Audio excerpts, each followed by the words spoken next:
पकवानों की जड़ ही होता है। हाँ, आपने सिर्फ एक सब्जी और पूरी बनाई।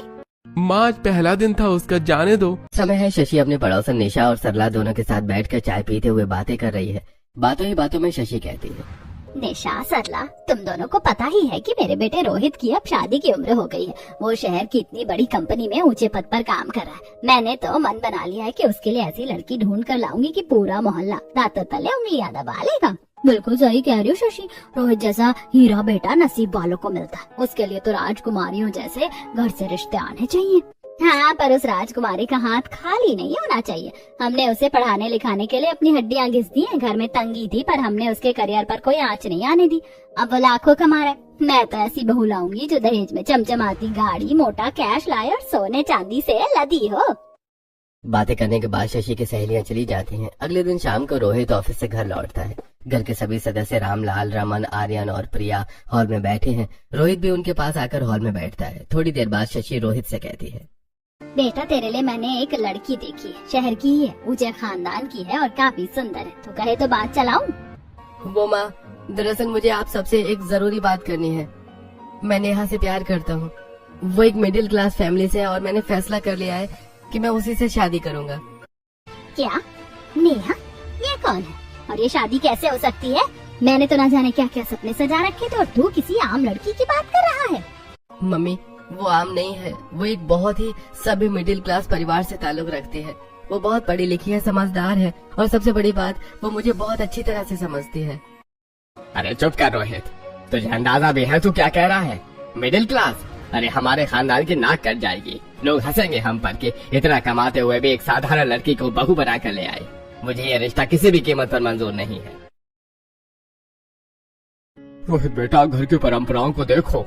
तुम्हारे पिता और हमने हमेशा बिरादरी और रुतबे को हमेशा ऊपर रखा है। ये नेहा तुम्हारे स्तर की नहीं होगी। पापा, चाचा जी, स्तर पैसों से नहीं बल्कि इंसान के संस्कारों और उसकी सोच से तय होता है। और मम्मी, आप दहेज की चिंता क्यों कर रही हैं? नेहा भी जॉब कर सकती है। हम दोनों मिलकर कमाएंगे तो घर में पैसों की कभी कोई कमी नहीं होगी। जॉब? अब हम घर की बहू से नौकरी करवाएंगे? सुन रहे हैं जी आप? मेरे जीते जी इस घर की बहू कभी दफ्तर नहीं जाएगी। ये हमारे परिवार की रीत नहीं है। तेरी माँ बिल्कुल सही कह रही है। लड़कियों का काम घर गृहस्थी और चूल्हा चौका संभालना होता है, बाहर जाकर पैसे कमाना नहीं। घर में काफी देर तक बहस चलती रहती है। रोहित अपनी बात पर अड़ा रहता है। आखिर में बेटे की जिद को देखते हुए शशि और रामलाल को झुकना ही पड़ता है। कुछ हफ्तों बाद धूमधाम से शादी होती है। नेहा दुल्हन बनकर घर आती है। शादी के अगले दिन नेहा तैयार होकर अपनी सास के पास आती है। तब शशि नेहा से कहती है, मैंने सुना है कि तुम्हारे पिताजी बहुत पहले चल बसे थे और तुम अपने घर की इकलौती संतान हो, इसीलिए तुमसे तुम्हारी माँ कोई काम नहीं करवाती थी। तो तुम्हें खाना बनाना आता भी है या नहीं?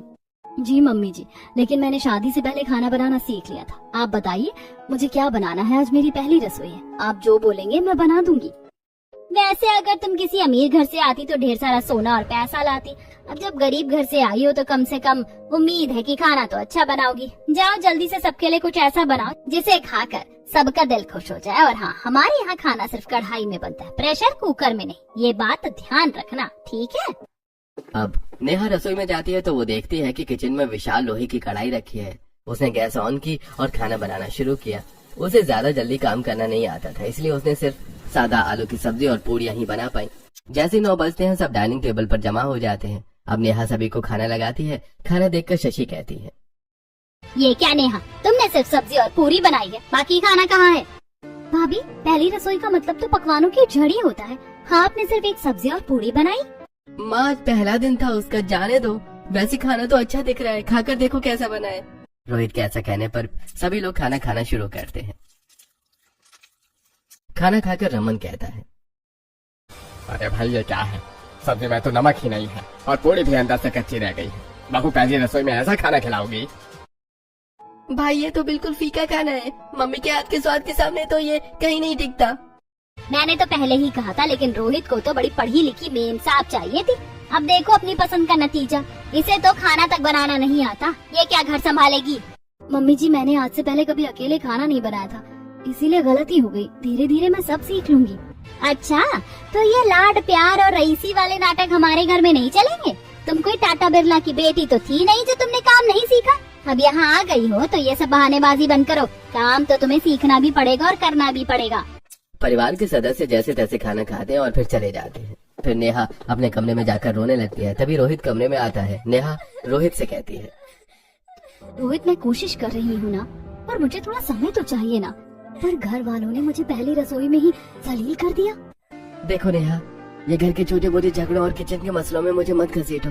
तुम पढ़े लिखे हो, समझदार हो। आजकल तो इंटरनेट पर सब कुछ मिलता है। यूट्यूब से रेसिपी देखो और सीख लो। मम्मी को खुश रखना तुम्हारी जिम्मेदारी है। रोहित ऐसा कहकर वहां से चला जाता है। उधर शशि देवी मोहल्ले में निशा और सरला के पास पहुंच जाती हैं और अपनी बहू की बुराई करते हुए कहती हैं, पता नहीं मेरे बेटे की बुद्धि पर पत्थर पड़ गए थे क्या? ऐसी लड़की ढूंढ कर लाया है जिसे ढंग से आलू की सब्जी बनानी नहीं आती है। अरे शशि, आज तो उसका पहला ही दिन था, बेचारी घबरा गई होगी। धीरे धीरे सब सीख जाएगी। और देखो तो तुम्हारी बहू कितनी सुंदर है, पढ़ी लिखी है और सुना है नौकरी भी करती है। सुंदरता घर नहीं चलाती सरला। जहाँ तक नौकरी की बात है, मैंने साफ कह दिया है कि इस घर की बहू कभी बाहर जाकर काम नहीं करेगी। बातें करने के बाद शशि अपने घर लौट जाती है। शाम को नेहा अपनी माँ को फोन लगाती है और रोते हुए कहती है, माँ, यहाँ सब बहुत मुश्किल है। मम्मी जी हर छोटी बात पर ताना मारती है। आज खाना अच्छा नहीं बना तो सबने मुझे बहुत बुरा भला कहा। रोहित भी मेरा साथ नहीं दे रहे, मुझे बहुत डर लग रहा है। बेटा हिम्मत मत हार, ससुराल में शुरू में थोड़ी दिक्कतें आती ही हैं। तू रो मत, बस अपनी सास का दिल जीतने की कोशिश कर, सब ठीक हो जाएगा। फिर उसकी माँ उसे आइडिया बताती है और माँ से बातें करने के बाद नेहा को थोड़ी तसल्ली मिलती है। रात को शशि नेहा के कमरे में आती है और कहती है, नेहा, कल सुबह ठीक 4 बजे उठ जाना। आज की तरह नाश्ता लेट नहीं होना चाहिए। और हाँ, हमारे घर में सबकी पसंद अलग है। रोहित को पनीर चाहिए, उसके पापा को कम मिर्च की सब्जी, चाचा जी को मसालेदार खाना और प्रिया को कुछ और ये सब तुम्हें उसी एक कढ़ाई में बनाना है। हमारे घर में कढ़ाई का बना हुआ खाना ही शुभ माना जाता है, समझ गई? जी मम्मी जी, मैं पूरी कोशिश करूंगी। शशि ऐसा कहकर चली जाती है। नेहा पूरी रात सो नहीं पाती। अगली सुबह के 4 बजते हैं और अलार्म बजता है।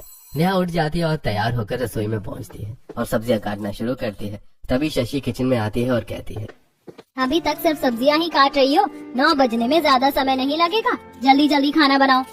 जी मम्मी जी, मैं कह रही थी क्या मैं किसी और भी बर्तन का इस्तेमाल कर सकती हूँ? नहीं, मैंने तुम्हें कल ही बताया था ना कि हमें लोहे की कढ़ाई का बना हुआ खाना ही पसंद है। अब ज्यादा दिमाग मत लगाओ और जल्दी हाथ चलाओ।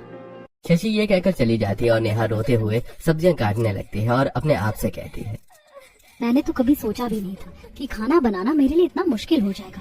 कहीं ऐसा तो नहीं कि मैं सिर्फ रोहित को देखकर शादी करके मैंने बहुत बड़ी गलती की। पता नहीं मैं इतने बड़े परिवार को कैसे मैनेज करूंगी। ये सोचते हुए नेहा सब्जियां काट कर खाना बनाना शुरू करती है। वो पहले एक सब्जी बनाती है, फिर कढ़ाई साफ करती है, फिर दूसरी बनाती है। इस अफरा तफरी में 9 बज जाते हैं और वो मुश्किल से 2 ही सब्जियां तैयार कर पाती है। जैसे वो डाइनिंग टेबल पर खाना लगाती है तो रामलाल कहता है, शशि, ये घर चल रहा है या कोई मजाक? मेरी कम मिर्च वाली सब्जी कहाँ है? मैं ये तीखा पनीर नहीं खा सकता, मेरा पेट खराब हो जाएगा। और मेरी मसालेदार गोभी का क्या हुआ? बहू, तुमने मेरी बात सुनी नहीं थी क्या? नेहा, मैंने तुम्हें पहले ही समझाया था, थोड़ा मैनेज करना सीखो। अब देखो, पापा और चाचा जी को बिना खाई दफ्तर जाना पड़ेगा। क्या तुम इतना छोटा सा काम भी नहीं कर सकती? रोहित, मम्मी जी ने सिर्फ एक ही कढ़ाई दी है। मैं बारी बारी से सब्जियां बना रही थी, इसीलिए देर हो गई। तुम बिल्कुल निकम्मी हो नेहा। अपनी कमियों का दोष बर्तनों और कढ़ाई पर मत डालो। कल से अगर 5 सब्जियां मेज पर समय से नहीं दिखी तो याद रखना अंजाम बहुत बुरा होगा। घर के सभी मर्द बिना खाई घर से निकल जाते हैं। नेहा अपने कमरे में जाकर फूट फूट कर रोने लगती है। उसे अपनी माँ के घर के वो दिन याद आने लगते हैं जब वो राजकुमारियों की तरह रहती थी। नेहा, उठ जा बेटा। देख, सुबह के 9 बज गए। मैंने तेरी पसंद के गर्मा गर्म पराठे बनाए हैं, बिस्तर पर ही खा ले, फिर कॉलेज के लिए तैयार हो जाना। मम्मी, अभी नहीं, 10 मिनट और सोने दीजिए ना। आप कितनी अच्छी है, मेरा कितना ख्याल रखती है।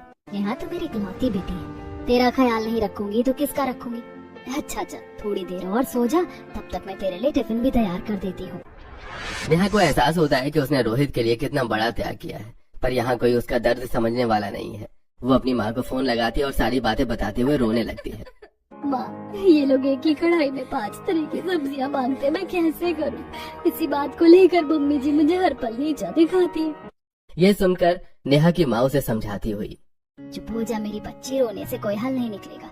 सुन, मैं तुझे एक तरीका बताती हूँ। एक ही कढ़ाई में 5 सब्जियां बन सकती हैं, तो एल्युमिनियम फॉइल या छोटे स्टील के 5 कटोरे इस्तेमाल कर। बड़ी कढ़ाई के अंदर थोड़ा पानी डाल और उसमें वो 5 कटोरे सेट कर दे। हर कटोरे में अलग अलग सब्जी, मसाले और पानी डाल दे। फिर उसे ऊपर से बड़े ढक्कन से ढक दे।